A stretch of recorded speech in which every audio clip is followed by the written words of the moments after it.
Hello everyone. So recently, as I've started to watch a lot of podcasts, and after YouTube has been shoving it in my face, demanding me to get it, I figured that it would be a better time than ever to activate my 1 month YouTube Premium trial. 1 month later, after finishing my free trial, I thought it was interesting to see the difference between my experience with YouTube Premium compared to my experience with normal YouTube, and I wanted to make this video to explore whether YouTube Premium is worth the price, and to tell you my thoughts on it. So without further ado, here's what I think. So I'm not going to go into too much detail talking about what YouTube Premium offers, as most of you watching this video have probably been spammed to oblivion, with YouTube aggressively promoting it. But just for those of you who don't know, here's a quick explanation. YouTube Premium offers ad-free videos, background play, so you can play videos when your phone is turned off or you're in another app, downloads for watching videos when you don't have internet, and YouTube Music, which is a separate app for your music. All for €12 a month. So now that we've clarified what you get with YouTube Premium, let's talk about my experience using YouTube Premium for 1 month. Let me just start things off by saying YouTube Premium definitely lives up to its title as being a premium experience.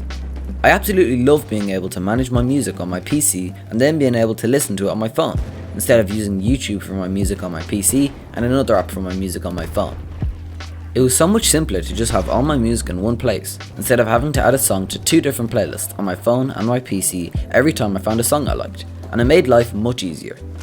The background play was also extremely useful for listening to music, and especially podcasts. Normally when I'm listening to a podcast on YouTube, as I'm walking to school for example, I'd have to be careful to not touch the screen while my phone is in my pocket, because if it was a cold day and I had my hands in my coat pocket, I'd keep accidentally skipping it, and then I'd have to take my phone back out, go back into the video, and skip to the part I was on. It just gets rid of a lot of worries to just be able to turn off your phone and not worry about accidentally touching your screen. Ad-free videos was great, but I can't really say that I noticed it. It felt oddly normal to just look at YouTube without ads, and it was only when my trial expired and I returned back to normal YouTube that I noticed how great of a feature ad-free videos was. And I think this is because it was something taken away from normal YouTube, whereas background play was an added feature. So when I was using background play, I was more aware of it, but when I was watching YouTube videos without any ads, I didn't really notice it. But it is still a very nice feature that definitely makes your experience watching videos more pleasing. As for the other features like downloads and YouTube Music, I didn't use them at all to be honest, and I don't think that they are very useful features at all. There's plenty of other ways to download videos for free, and as for YouTube Music, normal YouTube was completely fine enough for playing music, with no ads and the background play. However, from what I've seen people say about it, with people complaining about the layout of it and just overall how it feels, I wasn't missing out on an awful lot. So now that I'm back to normal YouTube, how's my YouTube experience changed? It's much more of an underwhelming experience, and I really miss having Premium. Something that I really have noticed is just how many ads there are on videos. It seems there's an ad on every single video. Maybe it's just the contrast of going through a whole month without any ads whatsoever to suddenly going to having ads, but it feels like there's more ads on videos than there was before I tried out YouTube Premium. And I've noticed that now I get much more annoyed when an ad pops up, and they feel much more obnoxious, especially the double ads and the 30-second ads. Whereas before, I was just so used to ads that I didn't get too annoyed by them. As I said previously, I didn't really think of ad-free as being a big feature at the time I was using YouTube Premium, but now that I'm back to normal YouTube, I've realised that it really is.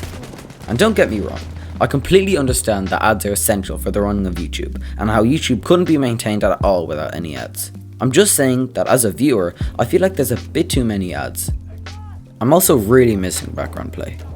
It was so handy to use for music and podcasts, and if I were to just be able to use one feature from YouTube Premium, background play would easily be it, as it's the feature that really makes YouTube a more dynamic app, as it allows you to have your music, podcasts, videos all in the one app.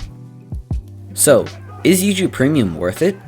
I'd say it definitely is if you use YouTube every day, and I'd highly recommend to cancel your Spotify Premium subscription if you have one already and use YouTube for your music, as there isn't much of a difference. With YouTube Premium, you can view all your videos, podcasts and music all in one app, instead of listening to your music and maybe a few podcasts on Spotify and watching your videos on YouTube. Because, think about it, everything is on YouTube.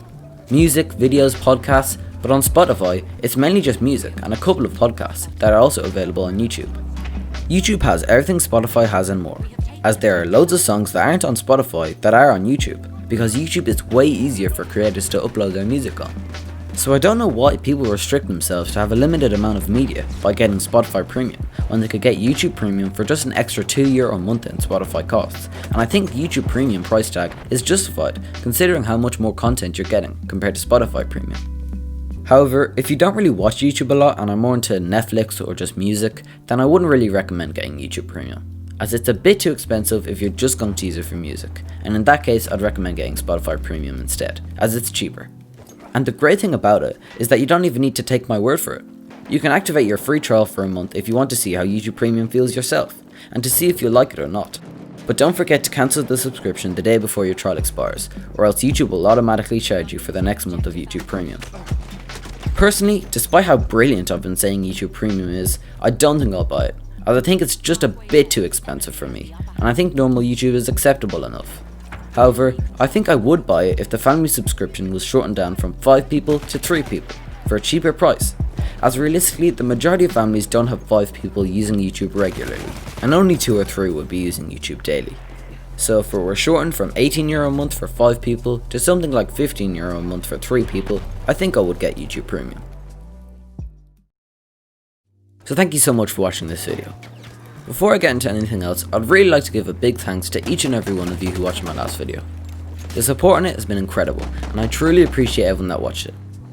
I've gotten so many comments on it from people that I don't even know, telling me their experience with Fortnite, and it really makes me happy to respond to them.